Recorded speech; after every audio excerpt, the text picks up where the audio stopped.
This is a short video that shows you a solution to a problem that almost none of you have.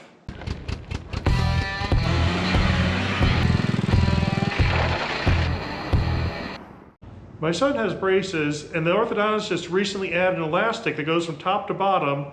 He's supposed to wear these all the time except for when he's eating, which means they come on and off a lot. Off isn't a problem. On is difficult. The concept is simple. You just hook the elastic to the back and the bottom and just run it up to the front and the top. And then you get the elastics, and they're that big. They're actually hard to operate even outside of the mouth, never mind inside. Especially when you have fingers that don't operate small things well. And the biggest problem is, as is, they're pretty thick, and those hooks are a lot smaller than they show.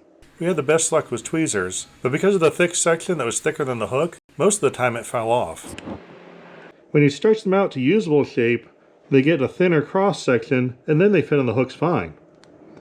But not when you go to install them. I looked for a solution online. Kept finding people using tools like this. And that doesn't do anything to solve the cross-section area or stretch it. So I made one. I fired up my 20-year-old solid modeling software and put it in my 10-year-old 3D printer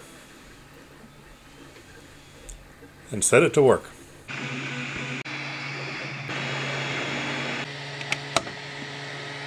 By taking this thick elastic and pre-tensioning it outside where it's easy to get to,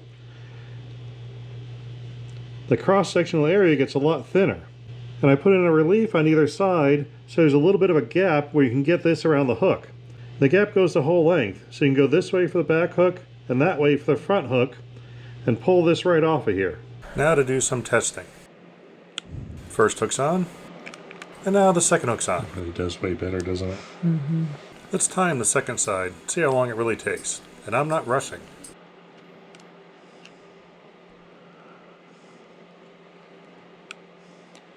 Now it takes literally 10 seconds. I uploaded the solid model, but I can't publish it yet, so I'll put a link in the description when I can. You can do the same thing with one of the off-the-shelf tools by putting a notch right about here. I hope this helps someone out there. That'll make this video all worthwhile. I'll be back soon with another video that's my usual stuff. If you notice, this Jeep is now off the lift. I'll show you how that happened in the next one.